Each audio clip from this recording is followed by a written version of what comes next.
Kin taba cin karo da wani abin da ya baki mamaki a karan kanki a matsayin ki na Halima a aikin jaridar da kike yi? Gaskiya akwai abubuwa da yawa, musamman da kika ce kalubale. Aikin jarida wallahi ba na rago bane, musamman ga mace. Akwai worst moment din da Halima ba za ta taba manta da shi ba guda daya? Akwai. A BBC? Na sha yin kuka. Akan me? Wani bawan Allah ne, ni ban san me na tare masa ba, ban ci masa ba, ban sha masa ba. Ya tsangwame ni, ya gallabe ni, ya tsangwame ni. Ke haddasa threat din hadda na waisu zai kore ni daga aiki. Na tambaye shi me na mishi. Ya ce ba shi da matsala da ni a aiki. Shi kansa ya faɗa aiki na ina yin shi. Ranar da ya min threat na ƙarshe, ranar ana ijibi za a fara azumi.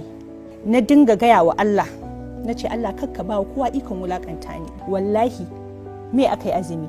June, July, August, September TRT suka neme ni, ina zaune suka neme ki. Aka turo min message ta LinkedIn ɗina. Idan da yi wa dawowa BBC, zaki iya dawowa ko me zaki zama? A'a. A can? Aini in nayi gaba, nayi gaba. In na fuskance ki, tsangwama da kalubale suna ɗaya daga cikin dalilan da ya sa kika. Wallahi.